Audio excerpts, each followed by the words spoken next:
Gift of the Nile è un gioco solitario dove impersonerai le molte dinastie che regnarono sull'Egitto Dal 2686 a.C. ovviamente. L'obiettivo del gioco è quello di costruire un prosperoso e vittorioso impero egizio. Nella mappa del nord-est africano andrai ad annettere i vari sepats, territori che incontrerai, mentre costruirai grandissimi monumenti come le grandi piramidi o la Valle dei Re. Potenze straniere ostili come il Kush, la Persia, gli Ittiti cercheranno di spingerti indietro verso il cuore della Valle del Nilo e minacciare la tua stessa capitale di Menefer, la città di Memphis. Nel frattempo dovrai civilizzare l'Egitto costruendo grandi templi, dedicandoli a dei quali Isis, Horus e Amon-Ra, o subire la loro ira.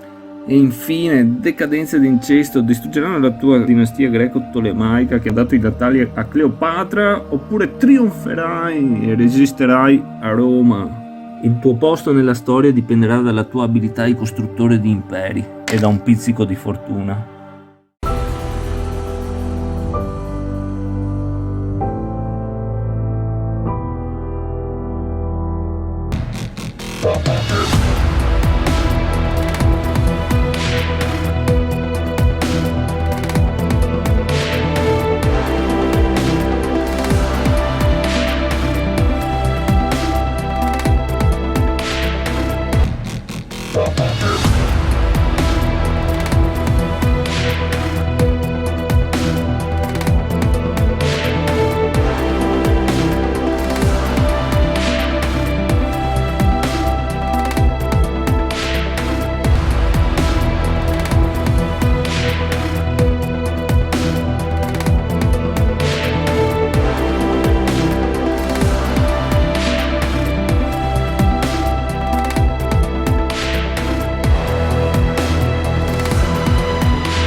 Gift of the Nile, The Rise and Fall of Ancient Egypt. Allora ragazzi, ho appena finito il mio primo playthrough che è stato un mega disastro, perché all'inizio del Middle Kingdom, per darvi un'idea, cioè non è neanche a metà partita, gli Ixos e i Kerma hanno pensato che era un'ottima idea andare a salutare il Pharaoh e fare subito una gangbang a Menefer, stroncando brutalmente ogni mia speranza e possibilità di successo. Quindi qua, macello. Loro ho detto cominciamone un altro e questo qua lo facciamo assieme, quindi questo che verrà non sarà una guida strategica per come giocare bene, perché ragazzi qua è un po' difficile, neanche sarà un tutorial dettagliato, perché ragazzi questo è un gioco che ha molti elementi e si differenzia a seconda di cosa succede, cosa faccio io, cosa... Se avete un attimo di dimestichezza con gli State of Siege di Madison potete capire cosa sto dicendo. Piuttosto andremo a dare un'idea di gioco accompagnando il playthrough, magari filmo i turni salienti in cui succede qualcosa per spiegarvi un attimo meglio e dare così un'idea di gioco. Spero che il video possa essere utile e anche piacevole da guardare. Ragazzi, mi raccomando però, per non subire la gangbang da parte degli Ixos e poi ritrovarvi a rivolgervi a Danubi, che ha anche una certa fama qui in Veneto, mettete mi piace al canale, iscrivetevi al video e se volete supportarmi nella mia follia di divulgazione di Board War Games potete anche offrirmi un caffè. Vi metto il link della mia pagina Ko-fi in descrizione. Ma in ogni caso grazie mille a prescindere ragazzi. Gift of the Nile, Rise and Fall of Ancient Egypt. Dai che andiamo.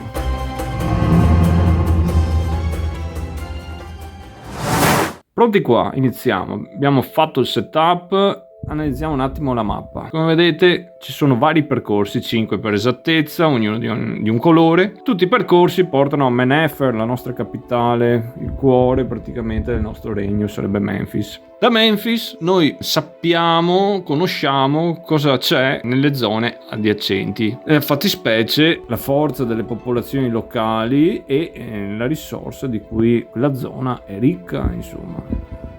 cosa potremmo guadagnare. Ci sono anche delle aree desertiche, insomma queste potranno solo essere colonizzate. All'inizio della partita noi ci troveremo nell'Old Kingdom. Noi andiamo qui a vedere, a consultare il nostro Book of the Dead. Questo è sostanzialmente un tracciato di turni, anche che può triggerare varie robe, insomma. Il turno corrente, ogni turno è denotato di una dinastia. Ci dicono nel rulebook che ogni turno è di 75 anni, cioè periodo di vita che se un egiziano stava bene e aveva culo poteva raggiungere, non lo so. Quindi noi iniziamo nell'Old Kingdom, poi vedremo che andremo nel Middle Kingdom, nel New Kingdom ci arriviamo, e poi nel Late Period, neanche Kingdom, quindi non suona tanto bene, però ovvio, perché qui si va, ragazzi, fino ai Romani, fino a Cleopatra, con tutto quello che c'è successo nel mezzo, idealmente, di importanti. Ogni turno noi avremo una dinastia regnante che ovviamente peschiamo da Sina Mega Power. Ogni dinastia vediamo com'è composta. Intanto vabbè, un abbellimento, ma soprattutto ha 3 simboli che non sono così a caso, questi 3 geroglifici. Corrispondono a delle abilità speciali di una fazione. Questa ne ha addirittura 3, che sarebbe l'abilità marziale, militare, l'abilità sociale e anche quella religiosa, quel cappio qui al collo, non ho capito perché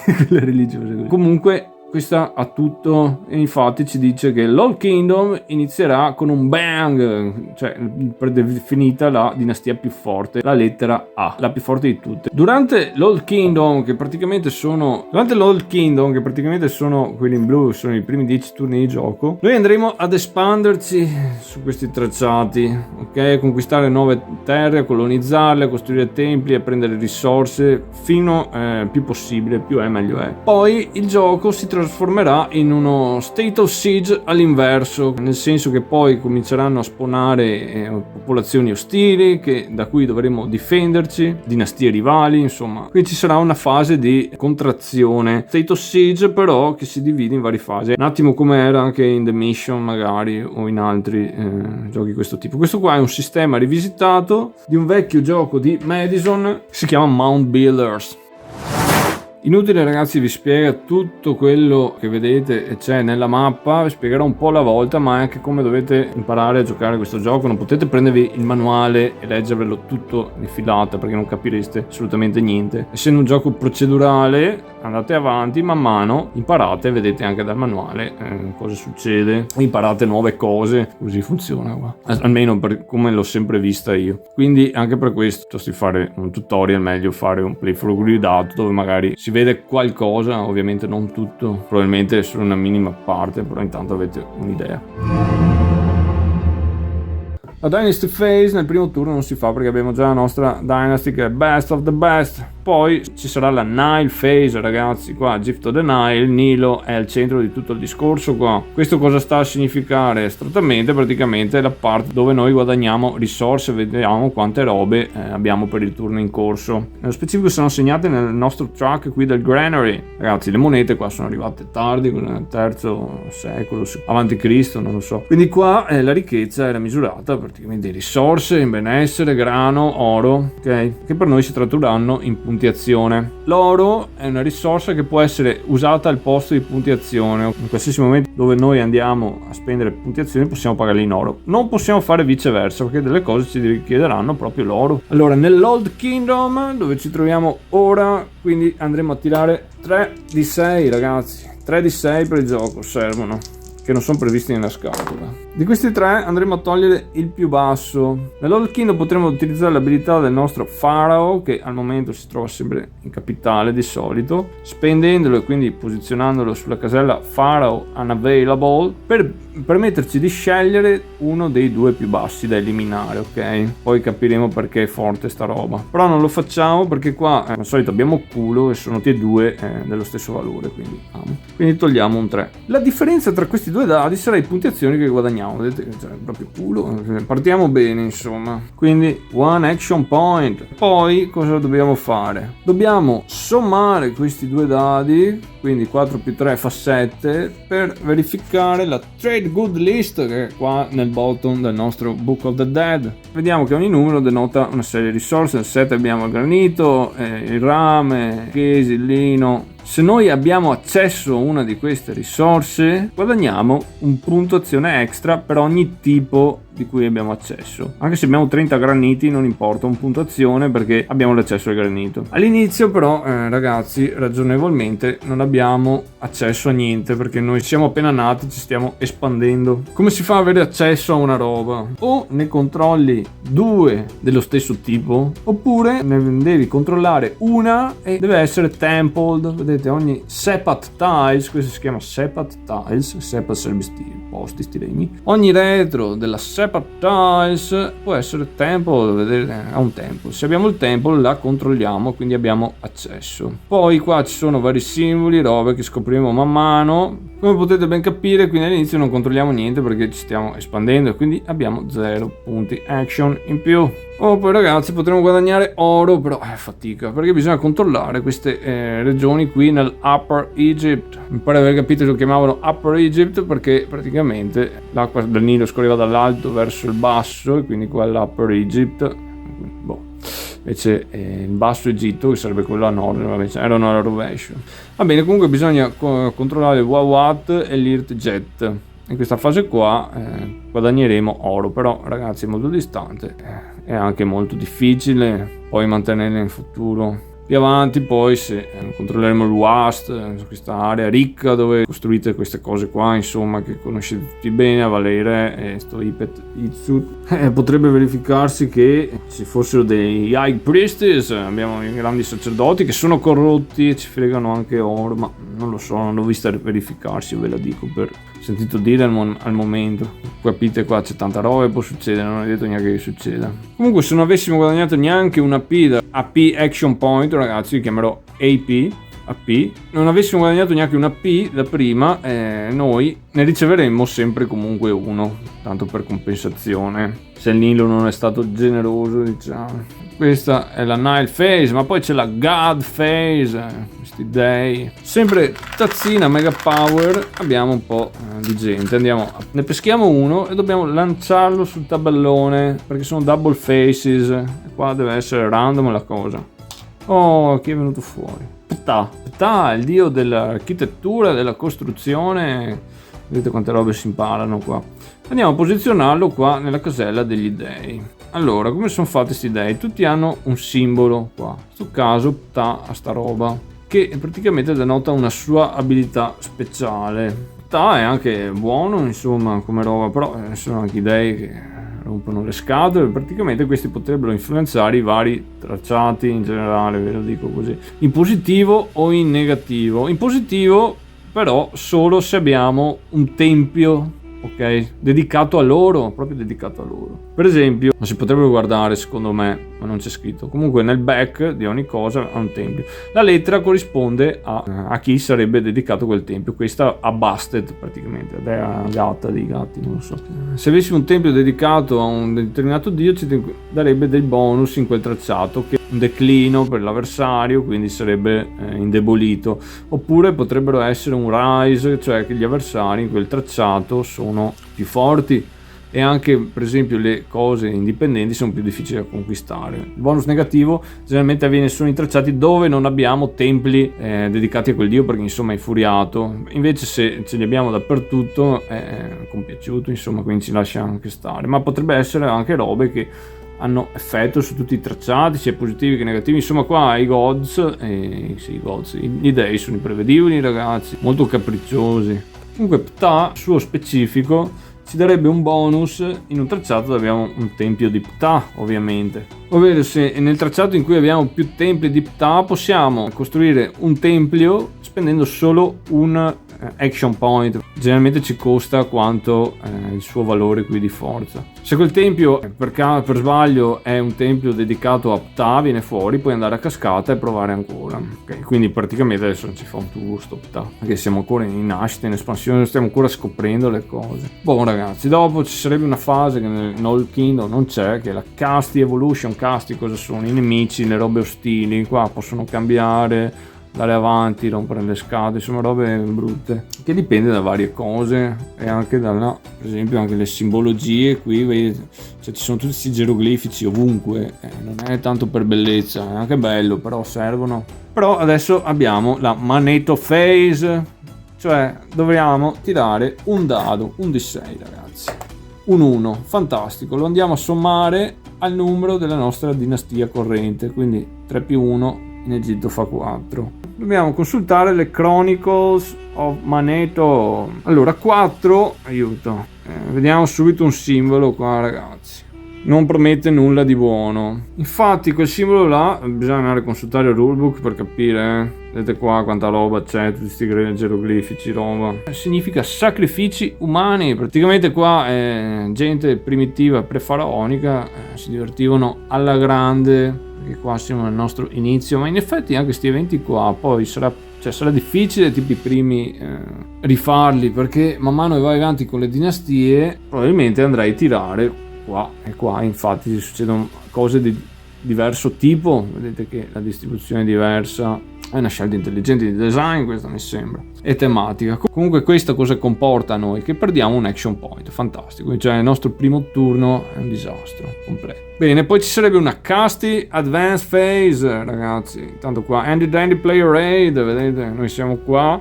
Casti Advanced Phase non si fa nell'Old Kingdom perché non ci sono i casti, qua siamo noi il casti, cioè casti sarebbe la roba ostile, il pericolo, qua siamo noi che dobbiamo darci a fare. E finalmente tocca a noi e quindi andiamo a fare azioni spendendo i nostri AP.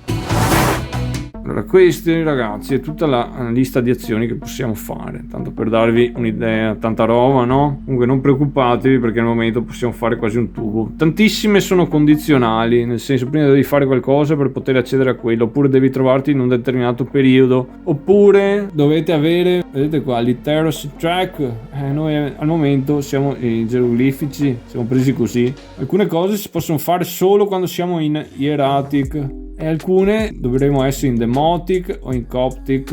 Al momento tante robe ci sono precluse perché siamo ignorantoni. Questa qua si può mandarla avanti per esempio solo quando siamo nel Middle Kingdom e costa anche, comunque capite. La cosa che possiamo fare con un punto azione che andiamo a pagare portandoci a 0, costruire le Mediaite Troops. Questa è una tessera, ne abbiamo 5, una per percorso, a cui avremo a disposizione solo nell'Old Kingdom. Praticamente i nostri eserciti, truppe che mandiamo fuori a prendere possesso di cose, ad attaccare, che poi nei periodi successivi saranno utilizzati solo per l'altro lato della testa, che sarà Rival Dynasty. Praticamente funziona al contrario, anzi ci crea problemi, però al momento. Allora noi con un punto azione possiamo posizionarlo in Manether. Ok, noi abbiamo finito i nostri action points. L'oro non è molto bene spenderlo, però non disperate ragazzi, perché qua iniziamo con un bang qua, perché abbiamo una dinastia forte. Allora il simbolo social ci dà un punto azione in più che possiamo incassare in questa fase, quindi decidiamo di incassarlo. C'è di più perché vedete qua l'abilità marziale, che è il falco, ci permette di fare free attack, un free move, insomma, con ste Mediaite Troops. Quindi diciamo che proviamo ad andare a prendere qualcosa. Il rame mi fa sempre magari piacere. Il fatto è che per conquistarlo bisogna tirare 2 dadi e con uno almeno dobbiamo superare quel valore, ragazzi. Quindi magari ci potremmo accontentare del turchese intanto. Questo nell'Old Kingdom funziona così l'attacco, espandendosi col Mediaite Troop. Poi sarà più difficile, dobbiamo tirare un dado solo oppure dobbiamo impegnare il faraone o avere altre robe. Muoviamo sul turchese, proviamo ad attaccarlo. Abbiamo fatto un 4 che è superiore al 3, quindi abbiamo conquistato il turchese, quindi stiamo qua. Tutto quello nel tracciato che è nella casella corrente della nostra Mediaite Troops o più vicino a Manether è il nostro regno, quello che controlliamo. Quello al di là non lo controlliamo, non sappiamo niente. Ok, adesso però che siamo giunti qui, noi sappiamo, vediamo cosa c'è qua. Quindi andiamo a pescare una Sap of Tiles qua nella nostra tazzina Mega Power e mettiamo sta roba qua. Un altro turchese, fatalità. Bene, quindi direi che dato che abbiamo utilizzato il coso gratis, adesso con l'ultimo action point direi che proviamo ad attaccare ancora sto turchese qua, perché se ne prendiamo 2 ragazzi abbiamo l'accesso al materiale senza fare un tempio. che forti qua, cioè non serviva a niente, abbiamo sprecato i 6, quindi siamo avanzati qua e abbiamo questo turchese. Se per caso non conquistavamo dovevamo semplicemente tornare indietro. Adesso abbiamo la fase di end of turn phase. Se avessimo utilizzato il nostro Pharaoh sarebbe il momento di richiamarlo a casa da quella box là, ma la roba importante dell'Old Kingdom, perché il resto non si fa praticamente niente, è che ogni action point non usato possiamo convertirlo in oro al rapporto di 2-1. Qual è la differenza? L'oro, ragazzi, resta, gli action point niente, scadono, insomma, non li puoi accumulare da un turno all'altro. Adesso andiamo a fare il turno 2. Quindi prima roba, Dynasty Phase, adesso sì si fa. Tazzina Mega Power dove abbiamo le nostre dinastie, peschiamo una. Oh, questa sarà quella corrente, vedete, più debole dell'altra. Non ha l'abilità marziale del falco, quella sociale e quella religiosa. Questa qua torna dentro però. Poi ragazzi, in questa fase qua si potrebbe fare un sacco di altre robe che nell'Old Kingdom non si fanno, matrimoni, revival cheat, feti di nuove ere, bla bla bla, insomma, restiamo umili. Boh, quindi procediamo con il Night Roll, sempre 3 dadi perché siamo nell'Old Kingdom. 6, un 6, un 2, porca miseria. Qua adoperiamo il faraone ragazzi, perché così scegliamo di buttare via sto 6 qua. Se no ci fa buttare via il 2 e qua abbiamo 0 puntuazioni, poi dobbiamo fare la differenza se vi ricordate. Quindi utilizziamo il nostro Pharaoh, renditi utile, togliamo via sto 6 così ci rimangono sti qua. La differenza quindi, il Nilo va bene in piena, giusto? Quindi la differenza è 4, sono i nostri 4 action points. 6 più 2 quanto fa ragazzi? 8. L'8 corrisponde a Natron, turchese, limestone papyrus. Noi abbiamo il turchese, sì ce l'abbiamo perché abbiamo accesso, controlliamo 2 sepat tiles col turchese, quindi siamo stati bravi. Quindi ragazzi un altro action point, ma è il momento di vedere cosa dicono gli dei. Quindi tazzina power degli dei, andiamo a pescare. Ople, quindi puttava via ragazzi, è il momento di busted.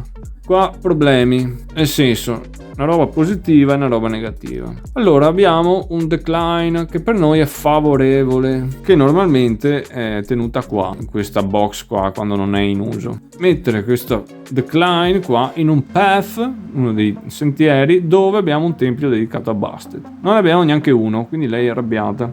E quindi non usufruiamo del bonus decline. Decline -1 significa che per esempio sto limestone da 4 diventa da 3 se questa fosse messa in un tracciato qua dove avessimo un tempio. E i nemici diventano più deboli. Bene, quindi sta dea gatto farebbe una roba positiva, ma ovviamente anche una roba negativa. Questa è rivolte ragazzi, rivolte. Nell'Old Kingdom però più easy la situa. Tiriamo un D6, diamo ogni tracciato corrisponde a un numero. Abbiamo tirato un 3 nel tracciato grigio qua che è il 3, dobbiamo tirare un altro dado, vedete qua i numeri del dado. Allora un 3 è qua c'è una rivolta, c'è una popolazione locale indigena che insomma fa robe, però a noi non ci interessa perché non la controlliamo, anzi ci dà un'indicazione però, ovvero di cosa c'è in quel luogo. La nostra intelligence lo denota, tipo c'è una rivolta là distante nella terra del turchese. Nello specifico pescheremo una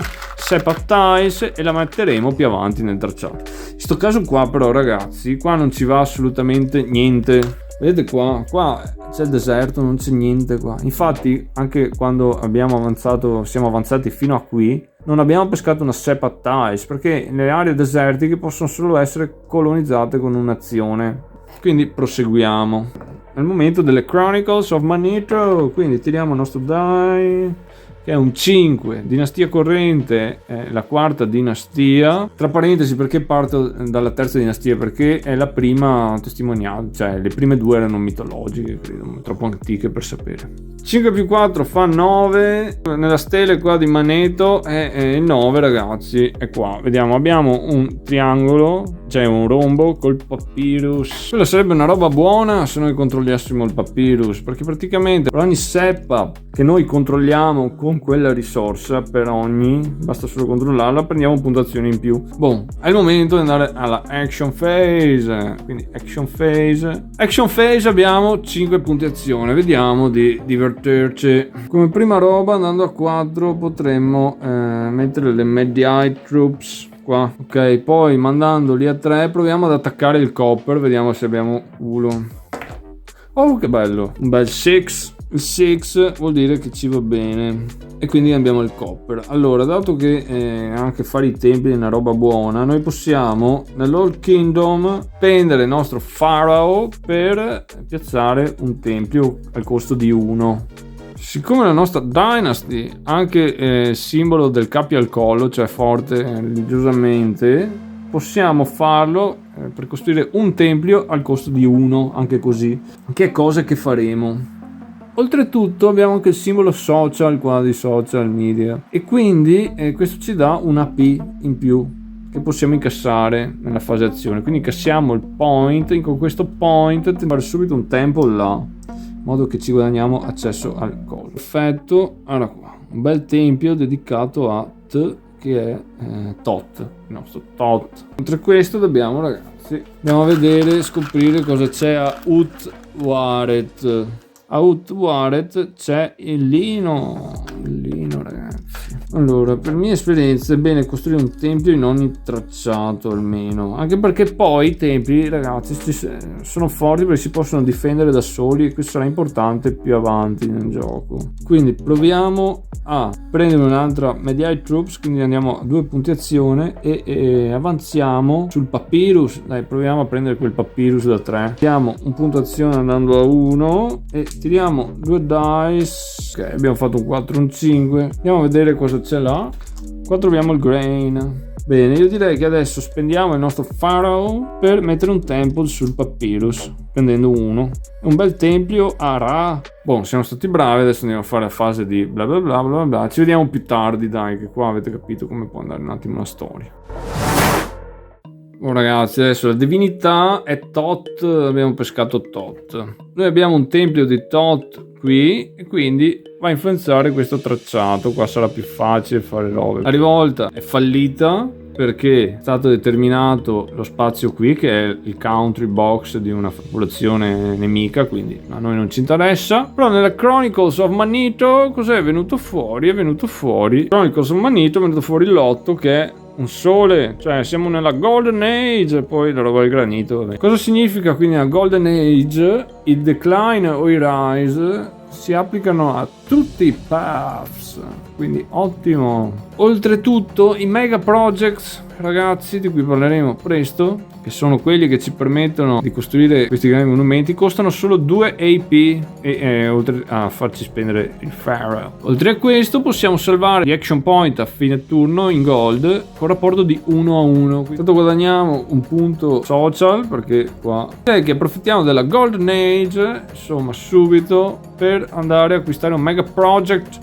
Ci fa spendere il nostro Pharaoh. E nel turno precedente abbiamo anche dimenticato di averlo speso, però almeno così abbiamo visto un'altra roba, ragazzi. Questi mega project devono essere acquistati in ordine: prima le Great Pyramids, poi il Temple Ipet Isut, poi la Valley of the Kings. Questi si possono acquistare solo se controlliamo Wast, quindi possiamo fare le Great Pyramids. Quindi prendiamo le Great Pyramids e mettiamo, ragazzi, mi raccomando che queste sono double sided, perché nell'altro sided sono anche looted. A un certo punto, se siamo in difficoltà, possiamo raschiare il fondo saccheggiando per sempre i nostri monumenti. Non è una roba consigliabile da fare, però prendiamo abbastanza risorse, ma molto più avanti, e comunque non va bene per la vittoria. Una volta acquistate, adesso ci costa 2, normalmente ci costerebbero 4, possiamo spendere fino a 2 AP per acquisire delle revival tiles. Io ne spenderò 2 il massimo, perché secondo me è bene. Queste revival cheats, revival tiles, sono queste. Si possono acquisire solo facendo i mega projects. Queste robe qua sono utili perché, per esempio, ti possono salvare anche dallo sbando, dalla sconfitta certa, poi cambi di dinastia, eccetera, o far rinascere l'Egitto se viene conquistato. Insomma, sono robe preziose, però in quanto tali sono soggette a essere ai tomb robbers, ragazzi. Tomb robbers, pericolo. Motivo per il quale con le altre 2 potremo ingaggiare subito la Police, che sarebbe la Mediae Police. Questo qua ti difende dai Tomb Robbers, però è difficile perché adesso abbiamo 2 point action, abbiamo Rise, Decline su tutti i paths. Sarebbe anche bello provare a... adesso vediamo, insomma. Io vado avanti, ci vediamo dopo. Stiamo scoprendo Natron, e quindi quando scopri Natron devi pescare 3 tiles. e scegliere di mettere quella che ti piace di più. Questo perché è una regione ricca e quindi qua ti danno il modo per insomma fare un po' quello che io penso. Prenderò il Natron, sì, perché ho solo un altro Natron qua che però è da 4, quindi mi costa 4 farci un tempio, se non lo apro il Pharaoh. Bene ragazzi, l'Old Kingdom è finito, siamo all'ultimo turn, questa è la situazione. Vediamo che qui a nord, vedete, siamo andati avanti, ci siamo dati un po' da fare, abbiamo cercato di fare qualche tempio, siamo arrivati fino a qua, abbiamo scoperto Ways of Horus, là si potranno costruire robe interessanti se abbiamo il tempo. Vedete anche qua siamo andati abbastanza avanti e anche qua ci siamo spinti fino al gold, abbiamo anche ingaggiato i Nubian Archers, li abbiamo posizionati qui, questi ci serviranno in difesa e con Ra che vegliava nell'ultimo turno, insomma dai, questo è quanto praticamente. Adesso scatteranno i problemi, quindi procedure. Normalmente pescheremo la dinastia Middle Kingdom, ovviamente per reminder l'ho messo qui nella mappa e l'Old Kingdom va via nel counter trade. Le era used le rimettiamo qua. Sappiamo tutti che nel Middle Kingdom si fanno altre cose e non si scherza più. Andiamo a fare la procedure. Ora arriveranno nuovi amici con cui giocare, praticamente qua abbiamo destato l'attenzione dei nemici. Allora nel path degli Ibu, vediamo qua con l'araldica corrispondente, arrivano gli amici dell'Ibu qua. Andiamo a metterli nella terra adiacente alle nostre mediate troops, sempre dalla parte della loro country d'origine, quindi gli Ibu arrivano fino qua praticamente. Qua chi avremo? Avremo gli amici del Kerma, loro stanno qua, siamo spinti bene oltre, sarà difficile tenere quelle aree che ci danno oro e abbiamo preso anche tardi però. Mentre qua sopra chi arrivano? Gli Shasu, che arriva la gente del Canaan, anche loro partono distante per fortuna. Gli ultimi ad arrivare sono i Meshwesh. Una differenza ragazzi, allora tutti questi sono i casti, cioè robe ostili, però questi che hanno i riquadri in rosso sono anche barbari, sono diversi dagli altri. Questi qua fanno danni, mentre gli altri hanno una parvenza di civiltà, insomma. E questi qua poi potranno anche evolversi perché cirene, robe del genere, insomma.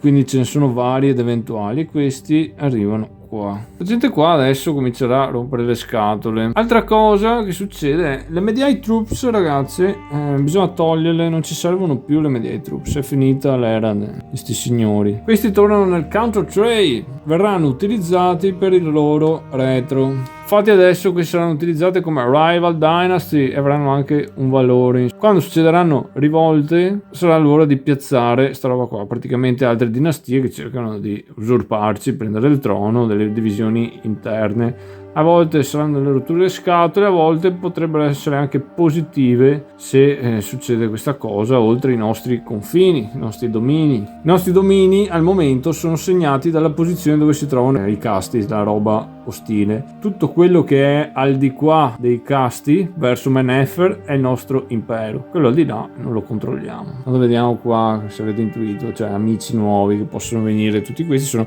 double sided, double CC peoples, vedete, cioè Romance, no, questi arrivano più tardi, i Titix, e qua molti altri eventi possono succedere, i greci, ebrei, Hebrew people, migrazioni dei libici che possono diventare nuove dinastie, incesti, high priestess, Met, Egyptian Ruler, Chariots, Israel, la Mara Fleet, una roba leggendaria che sono costruite più avanti, cioè, tante robe varie eventuali che sono anche double sided, quindi ci sono tante robe che vanno avanti qua. Boh, qua nel Middle Kingdom ci si sblocca una varietà di panorami nuovi, perché per esempio una roba che possiamo fare è avanzare la literacy, che ci conviene fare prima o poi anche se costa soldi, però c'è il dio Tot che ha un bonus che dà uno sconto, mentre la literacy, portarla in hieratic, solo nella hieratic possiamo acquistare anche queste mat tiles che sono robe importanti, sono robe che ci danno dei bonus, le piazziamo, le spendiamo nelle zone dove c'è il Nilo, è segnato da questo cerchietto qua, vedete blu, vedete un altro simbolo che si scopre. Infatti in quelle zone là può essere speso per fare un free temple in una di queste regioni, oppure rimuovere una rival dynasty che abbiamo appena visto, oppure prevenire una revolt o una degradation. Le degradation sono robe che fanno i barbari su regioni che una volta controllavamo e loro magari adesso le hanno prese, quindi magari ci distruggono i templi oppure fanno piazza pulita delle risorse, e queste qua non vanno mai via, quindi ci sono delle robe che sono stored. Se le piazziamo nella House of Life, vedete, un'altra puff, si scopri un'altra casella perché hai scoperto un'altra regola, un'altra roba che puoi fare. Però insomma non è che è una roba così facile da comprare, non è che qua bisogna investire roba, risorse. Altra roba che potremmo fare, vedete qua nella Way of Horus, ci sono queste specie di triangolini, di piramidi. Noi potremmo per esempio costruirci, vedete queste simbolo che matcha, costruire queste Walls of the Rulers. Queste qua praticamente ci aiutano in caso di attacco, di invasione, quindi va bene per difenderci. E da sto sentiero qua arriva tanta gente pericolosa, più che dagli altri, ok? I Titi, Assiri, fino ai Macedoni. Sempre parlando di difesa, vedremo poi che i temples è importante averli perché possono rispondere, difendere, hanno una possibilità di fermare gli invasori, mentre qua sulle cose untempled proprio ci passano sopra come ridere. Quindi adesso capiamo meglio anche che la prima era una fase di preparazione, come dicevo. Adesso comincia un State of Siege che va in contrazione, invece prima eravamo in espansione piena. Cos'è quel simbolo di quell'albero là? Ancora devo capirlo. Ma cominciamo sempre con la nostra Nile Phase, vediamo cosa dice il Nilo. Qua a differenza nel Middle Kingdom tiriamo solo 2 dadi, quindi ce li abbiamo in quel posto se va male. Vedete, un 2 e un 1 ovviamente, ho appena parlato. Abbiamo solo un point. Sempre Trade Good List, un 3. Abbiamo Copper, Netron, Papyrus. Il Netron ce l'abbiamo, il Copper anche e il Papyrus anche. Vedete, i Trade Goods praticamente sono la nostra economy, la nostra economia, quindi altri 3 action points. Qua però controlliamo anche i 2 Earthjet e sto robo qua, quindi prendiamo anche 2 gold.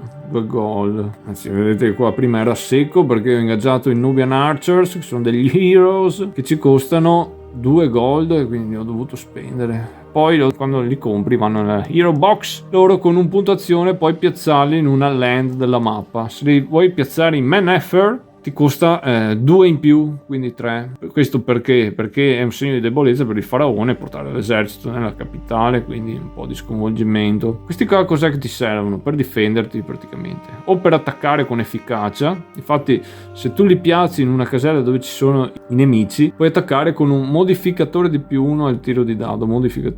Oppure se adesso li metti in una casella qua come li ho messi io, se questo viene dentro lui può rispondere, può contrattaccare, difendere, quindi molto bene. Eventualmente può fare anche una reaction, però gli costa 1 gold. Se per esempio è nel tracciato e nel tracciato succede una rivolta oppure viene dentro qualcuno, tu puoi fare una reaction subito con lui per tentare di contrastarlo, cosa che puoi fare anche sempre spendendo il tuo Pharaoh. Però vedremo poi quando si attiveranno sti signori tra un poco, speriamo di no, anche perché prima c'è la God Phase.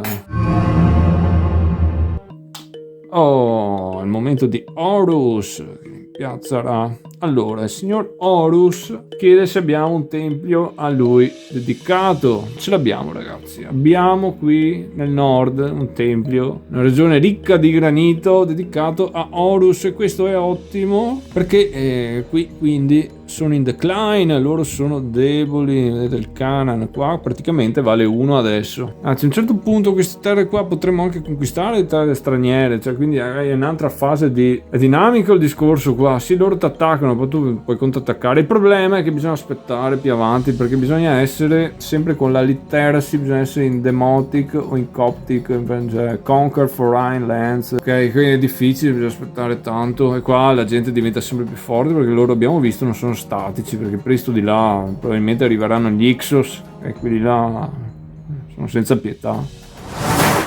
Una cosa che non abbiamo detto, un'azione, per esempio, c'è la possibilità di colonizzare i deserti. Per farlo noi spendiamo un tot di action points, poi peschiamo una tessera a caso delle Sepats. Se per caso quella tessera ha valore inferiore ai punti che abbiamo speso, tipo ne spendiamo 4, peschiamo un grain da 3, allora possiamo piazzarla qua, e quindi abbiamo colonizzato, capito? Andiamo avanti nel turn però, perché dopo la God Phase, ragazzi, abbiamo la Caste Evolution Phase. Fortunatamente adesso questo non capita, perché se la nostra box avesse qualche simbolo, tipo per esempio vedete questa specie di bocca qua, sti geroglifici, che corrisponde comunque, poi si capisce, a uno, vedete, ogni casella ha il suo geroglifico, roba, eccetera, corrisponde a uno dei paths, e qua bisognerà vedere se sta gente qua, arriva gente nuova, i nemici, o diventano più forti, insomma, cosa succede, e si avanzano già. Ma per il momento siamo salvi. Quindi Chronicles of Manito 5, dinastia è l'11, quindi è l'ora qua di consultare i geroglifici al 16. E vediamo che qua problemi, ragazzi, perché simbologie, questo significa che questi avanzano, quindi è un problema, e questi si risolvono sempre in ordine. Quindi prima la bocca, io chiamo la bocca, quindi la bocca, ragazzi, vedete che è il Canaan, quindi loro praticamente avanzano, però cosa c'è? Intanto loro valgono 1 e entrano in un temple. Il temple si difende, quindi se noi tiriamo più di 1 con il dado, noi li respingiamo. Perfetto, abbiamo tirato un 5 e loro stanno qua, hanno stop the advance. Ma metti che qua loro, noi non li avessimo respinti, loro avanzavano, poi avanzavano quella dopo, poi quella dopo, quella dopo, quella dopo, quella dopo, finché non arrivano a Mennefer o non sono respinti. Ovviamente se arrivano a Mennefer, ragazzi, conquistano l'Egitto e ce l'abbiamo in quel posto. Abbiamo perso, a meno che non abbiamo le revival tiles. Se le spendiamo poi potremo far rinascere, risorgere una nuova dinastia, perché tipo tematicamente sta gente qua poi torna indietro o ci miscoliamo, insomma li scacciamo in qualche modo e quindi riusciamo un attimo a ripartire. Ma se non lo fai, vedete, prima mi è costato un turno intero fare sta roba, gli ho messo anche la police perché ci sono i tomb robbers, queste mi ricordo che le puoi acquisire solo facendo i grandi progetti, quindi sono molto limitate, molto costose, comunque così insomma. Allora, se una land temple si difende, se invece è così non si difende, cioè loro ci vanno sopra, ok? Quello che possiamo però fare è che se questa entra in una land, noi possiamo adoperare il nostro Pharaoh. Il Pharaoh, spendendolo, gli fa un contrattacco immediato. Il contrattacco immediato funziona come un tempo praticamente. Dobbiamo tirare un dado e fare più alto il loro valore. O se no, per esempio, se trovano i Nubian Archers, anche questi si difendono come i temple. E anche queste, spendendo oro, possono fare un attacco di reazione, ma solo nel path dove sono posizionati, oppure sono a Mennefer. Questa è una cosa che può fare, sono le unità di eroi, ci sarà anche la Mera Fleet qua, ma questa possiamo costruire solo nel New Kingdom, vabbè insomma più avanti, adesso non siamo così preparati. E lei agisce solo sulle caselle del Nilo qua, sto simbolo qua d'acqua, ovviamente non è che va sulla terra. Va bene, però adesso sti cana li abbiamo cacciati. Però Manito ci dice che dopo tocca ai Serpents qua, a sta gente qua che viene da Cirenaica. Quindi loro da qua fanno per entrare nel limestone qua, però là c'è un temple e ovviamente ragazzi abbiamo tirato un 2, quindi vengono dentro qua al temple, quindi poi fanno advance qua nel grain, qua problemi. Qua adoperiamo il Pharaoh perché non vogliamo che vengano troppo avanti, perché sennò poi sono problemissimi, quindi lo dobbiamo spendere. E qua bisogna tirare, ok, qua abbiamo tirato un 4, quindi le ricacciamo qua. Bene, dopo di loro Manito ci dice che tocca le tazzine. Le tazzine sono i Kerma, loro attaccano, però qua abbiamo i Nubian Archers. Dai che qua abbiamo investito un sacco d'oro, perfetto, che ci ripaga, perché qua li abbiamo respinti, li teniamo buoni a bada. Il problema qual è con loro? Che adesso che hanno combattuto una battaglia tornano nella Heroes Box, quindi poi le dovremo riposizionare, ragazzi, capite, qua abbiamo gente fuori uso. E questa praticamente è stata la Casty Advances Phase, che è una conseguenza che può succedere nella Chronicles of Manito Phase. Quindi le casti possono farsi più grosse nella Casty Evolution e poi attaccare e avanzare. Poi nella Chronicles del Manito possono farlo ancora. Attenti perché ci sono dei simboli che per esempio possono farlo 2 volte consecutivamente. Andiamo qua al nostro Manito, per esempio ci dice qua, vedete, doppia tazzina qua sul 28. Intanto vedete altre simbologie nuove che escono sempre più. C'è tanta roba, questa è la nostra tabella degli eventi, come avete capito. Però adesso è il nostro turno, è la Action Phase. Ovviamente però sto turno facciamo un po' schifo, perché capite, abbiamo tutta questa gente che ci è venuta a trovare, noi ci troviamo con 4 AP che non va bene per niente. Allora una cosa che facciamo sicuro, perché ci tocca spendere uno, mettere i Nubian Archers qua, perché sto gold non glielo vogliamo lasciare qua loro se dovessero avanzare, cioè prezioso, no? Poi dato che abbiamo una dinastia con l'abilità marziale, perché vedete qua il falco qua, furbo, facciamo un attacco, possiamo attaccare ste hostile tribe, no? Allora attacchiamo loro perché vogliamo riprenderci quel tempio. Cosa succede però negli attacchi che sono fuori dall'Old Kingdom? Non tiriamo più una campagna con 2 dadi come prima e con uno dobbiamo superare quel valore. Qua ne tiriamo uno solo. Se vogliamo attaccare con 2, cioè come funziona l'Old Kingdom, dobbiamo fare una campagna mandando proprio il Farao a fare quello scontro. Il Farao al momento però è speso, quindi non possiamo spendere, bisogna spenderlo, capito? Quindi facciamo sto free attack qua, dobbiamo fare più di 3. Fantastico, abbiamo tirato un 5, quindi quando li sconfiggiamo li respingiamo uno indietro, quindi ci riprendiamo quel tempio che è importante, ragazzi, non lasciarlo, perché alla fine della nostra fase azioni loro nella end turn phase, vedete il punto 1 è Degrade and Untemple Sipat, cioè praticamente tutto quello che è in loro controllo, se non ha un tempio sparisce dalla mappa, torna in tazzina, si fregano tutto, e se c'è un tempio diventa non templed. Qui però c'è una grossa differenza tra barbari e non barbari. Loro non sono barbari, quindi mi fregano solo il tempio, cioè se ci fosse stata la risorsa non l'avrebbero scacciata via. E i barbari si bruciano tutto, insomma, sono gentaglia. Però il tempio non lo vogliamo perdere, perché è una difesa importante, poi capite che ci costa money, ormai avete imparato anche meglio di me. Mi sono dimenticato di dire, i templi qua, vedete che sono i templi che hanno il Lank sopra. Questi sono templi elite, si difendono con un +1, quindi sono più forti, ok? Invece quelli con, ci sono templi con la X, questo del granito, loro no. Però non è da confondere con questo simbolo qua che c'è davanti, perché per esempio uno può avere davanti questo e dietro può avere Lank.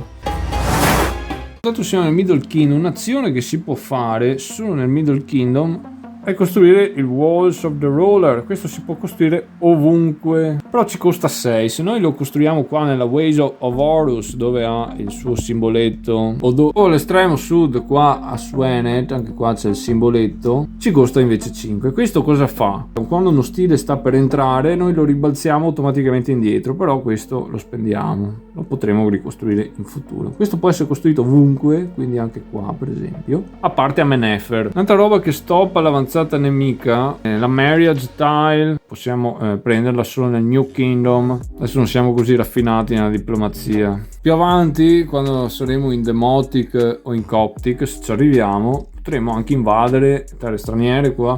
Se le conquistiamo metteremo la Egyptian Rule. Okay, quando questi dovranno poi invadere, invece di avanzare qua, toglieranno l'Egyptian Rule, praticamente si rivoltano. La volta dopo sono liberi di avanzare. Insomma, poi sicuramente c'è altra roba, ragazzi, ma qua c'è tanta roba che magari entri in gioco perché fai questo, oppure se arrivi a questo, allora sei questo, puoi fare quello, è impossibile memorizzarsi tutto. Mano a mano si va avanti, si vede, insomma. Servono diverse partite e una partita non è breve, cioè a meno che non fai schifo subito sicuramente ti impegni anche 3 orette. Bel solitario, narrativo, insomma, ti fai tutto l'arco, ci sono varie cose, studi un po' di storia, impari robe nuove. Una roba che voglio segnalare anche nel rulebook sono tutti, vedete, sti paragrafoni in verde oppure questi qua evidenziati in marrone. Queste sono tutte note storiche che ti dice perché c'è questo, perché cosa, tutte robe dell'autore, insomma, che classico, il Ben ci piace raccontarti tutte le sue cose. Devo dire la verità che ho imparato più di qualche cosa qua al momento e continuo ancora, quindi un altro punto di favore di questo tipo di giochi, anche per questo a me attizzava impossessarmene, anche perché del periodo non so molto. Allora, fare Advanced Literacy ci costa 5 AP, quindi anche adesso questo, cioè, non è il momento. Mi succhierebbe tutto quello che ho da fare qua, la mia dinastia non aiuta, abbiamo fatto quella cosa, adesso vediamo di spendere il resto. Credo che forse sarebbe il caso di alzare le difese qua, dato che abbiamo un tempio solo, quindi spendiamo i nostri 3 AP. Quindi end of turn phase dobbiamo fare il Degrade and Untemple, quindi i Libu sono qua e qua si fregano tutta la birra, se la scolano tutta a vari. mentre qua situation è ok, e qua loro non sono dei barbarians, perché i signori qua sono solo ostili, hanno il coso 3, quindi il grain che è qua resta qua, sono parsimoniosi. Se fosse stato temple però lo degraderebbero, quello sì, non vogliono la nostra religione. Canaan è qua, è a posto. Questi Shashu sono qua nell'area desertica, quindi non succede un tubo, lasciamoli là. Come al solito remove modifiers, ritorna in trionfo il Pharaoh qua. Se per caso avessimo sbloccato i chariots, questi si sbloccano quando arrivano gli Ixos che portano tecnologie nuove, insomma anche questi potrebbero tornare a Amenefer. Questa è un'altra tile che però al momento non ci interessa. Possiamo immagazzinare gold ma non abbiamo action points da convertire, e quindi end of turn, quindi dynasty phase. Adesso vado un po' avanti, poi turno dopo. Intanto vabbè, qua Nubi ha fatto un rise, nel frattempo qua va piuttosto bene, abbiamo beccato che ha buona dinastia, il Nilo va bene, Trade Good va bene, quello che non va bene adesso qua però nella Dynasty abbiamo questo simbolo qua, la bocchetta, e quindi siamo nella Casti Advanced Phase. Quindi abbiamo tirato un dado, abbiamo fatto un 6, quindi c'è una Evolution. Il Canaan, vedete qui c'è una lettera, la A, dobbiamo mettere la B, che sono gli Ixos, arrivano gli Ixos. Vedete che c'è anche l'uccellino qua, geroglifico in basso a sinistra. Questo c'è un Special Event Evolution Cases, la fattispecie quando arrivano gli Ixos, dice il rulebook, che praticamente portano nuove tecnologie, robe eccetera, e gli egiziani rubano, ne faranno ampio uso. Quindi arrivano i chariots, queste le mettiamo per adesso nella Heroes Box. Poi i chariots serviranno negli attacchi in offensiva. Ovviamente quando c'è un'evoluzione si fa subito un'invasione, gli Ixos arrivano, non è che ci guardano, vengono dentro, questi sono forti. E secondo me adopererei subito il Farao qua, perché così abbiamo una doppia opportunità. Se non ce la fa il Farao magari ce la facciamo con la milizia, evitiamo che vadano troppo avanti sti tizi. Oh che bomba, col Farao abbiamo fatto 6, vabbè, abbiamo un culo sfacciato oggi. Adesso andiamo nella Manito Phase, perché la Cast Evolution è prima, e la Manito Phase potrebbero rompere le scatole ancora. Quindi siamo sul 17, abbiamo questo discorso qua, il quadratino, che sono i Tomb Robbers. Quindi per fortuna abbiamo la Medieval Police. Se non avessimo la polizia si prenderebbero una revival tile e poi ciao. Ma dato abbiamo la police dobbiamo tirare un dado, e se la prendono solo se facciamo 6. Abbiamo fatto 1. Se avessimo fatto un 6 perderemo la polizia e anche una revival tile, ma ci è andata bene. Dopo di quello hanno la tazzina. La tazzina sono i tipi qua, e vedete che qua sono anche arrabbiati perché c'è un rise. Quindi abbiamo i Nubian Archers che provano subito a difendersi, devono tirare un 5 o 6 però. Hanno tirato un 4 fatalità, dannazione, quindi loro ciao, loro ragazzi avanzano, quindi ci fregano l'oro e poi vanno sul linen. Il linen qua ci difendiamo, abbiamo un +1 dice modifier perché il tempio, quello serio qua, abbiamo tirato un 3 che quindi diventa un 4 che non è sufficiente. Avanzano anche qua, abbiamo un +1 dice modifier. Poi abbiamo tirato un 6, quindi si stoppano qua. Ma capite che qua abbiamo perso un bel po' di situazione, bisogna subito rimediare in fretta. Ragazzi, adesso che abbiamo i chariots ci dà una bella mano in battaglia, perché come possiamo usare i chariots? Sono in Amenefer, possiamo decidere di in un attacco solo adoperarli. In quel caso là avremo o un +2 o un +1, dipende da che lato sono i chariots al tiro di dado, e dopodiché andranno nella Hero Box, oppure potremo assegnarli in un tracciato, e ogni battaglia che faremo in quel turno in quel tracciato avrà +1 o +2. Però se in quella battaglia tiriamo un 1 con il dado, loro restano feriti. Dalla Hero Box a fine turno possiamo riportarli a Amenefer per un AP, spendendone altre 2 possiamo curarli di 1. Se il Chariot era da un'altra parte possiamo portarli qua at no cost, quindi questo ci dà un po' un boost. Comunque ragazzi, dai, qua capite che la storia è lunga, spero di aver dato un'idea di gioco. Qua può succedere 3000 cose che non abbiamo visto minimamente, ci è andata anche bene, non abbiamo beccato periodi di Dark Ages eccetera, cioè dopo c'è tutta la storia delle migrazioni, l'etnia ebraica che arriva, possono arrivare qua in Hebrew People, fanno mattoni per l'imperatore all'inizio, quindi ti danno IP, poi rompono le scatole, vanno via. Sono 3000 robe che devono ancora succedere, che vanno avanti, che possono capitare, e l'imprevedibilità è assoluta, variabilità anche, e così dai, spero di aver dato comunque un'idea di gioco, come possa svolgersi, magari vi capite se fa per voi o no. Comunque bel solitario, insomma impegnativo, e fai anche qualcosa, muovi il cervello, succedono anche robe, una bella narrazione, impari anche qualcosa secondo me. Questo era Gift of the Nile, The Rise and Fall of Ancient Egypt di White Dog Games. Sì. Mentre io sono stato James, questo era Winter Quartering, e fino alla prossima, mi raccomando, fate i bravi, no come me. Ciao ragazzi.